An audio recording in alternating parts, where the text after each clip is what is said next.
What shall I read today? Yes, this one. I love this book, one of my absolute favourites. And it's called Bears Don't Read by Emma Chichester Clark. Let's have a look, shall we?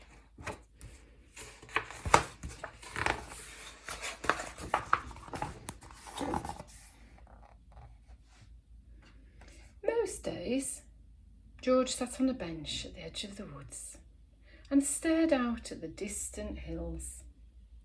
He wondered about life. Oh, life is lovely, he thought. Tra-la-la and all that. But is this it, he wondered? Is this all there is? His brothers and sisters never wondered about anything. They were perfectly happy chatting, fishing, doing the usual bear things, and telling the same old stories over and over again. But George was bored. He didn't want to do the usual bear things anymore. He wanted other things. But what, he wondered. Then one day, as George was strolling through the forest, he found a book lying beneath a tree.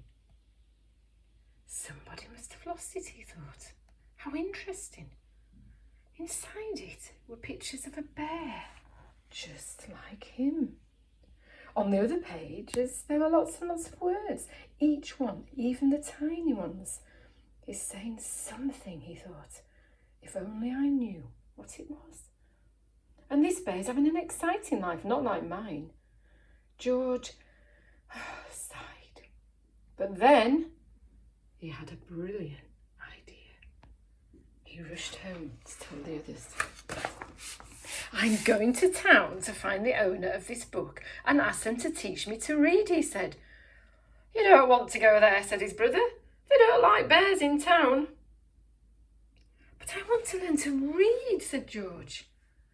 That's just silly, said his sister.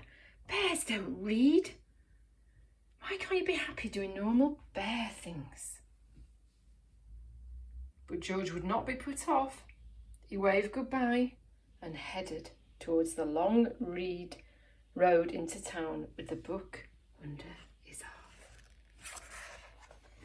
arm. George walked for a whole day and a whole night, stopping to rest on a grassy hill under the sparkling sky. Before he slept, he opened the book again and gazed at the words. Already he felt that the world was a more interesting place.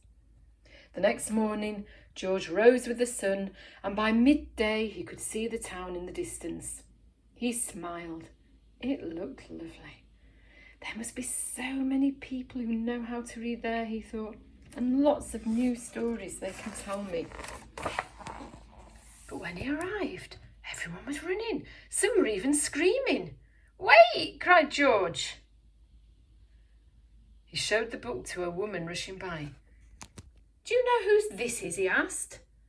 It's from the school, she shrieked, and pointed to the red building. Bear! Someone shouted. Call the police! How peculiar, thought George as he walked towards the school. Uh-oh.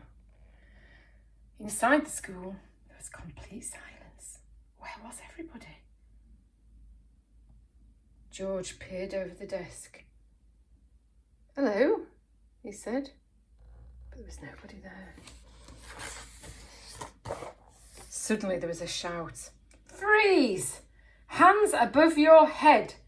George was surrounded by policemen. Oh, what's the matter? He asked nervously. You're a gigantic, great, grizzly bear, shouted the chief of police. That's the matter. They moved towards him, holding up their shields.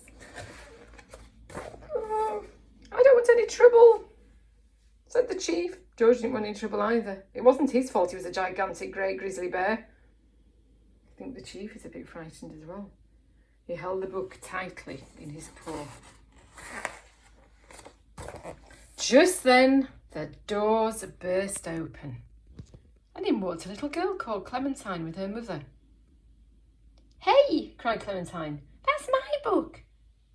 And that's the bear in my book. This is a dangerous animal, roared the chief. Stand back.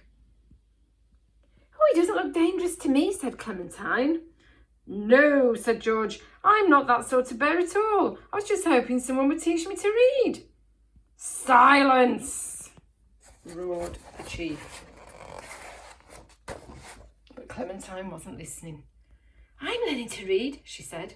We could learn together, couldn't we, Mum? Clementine's mother looked at George. She could see he was a perfectly nice sort of bear.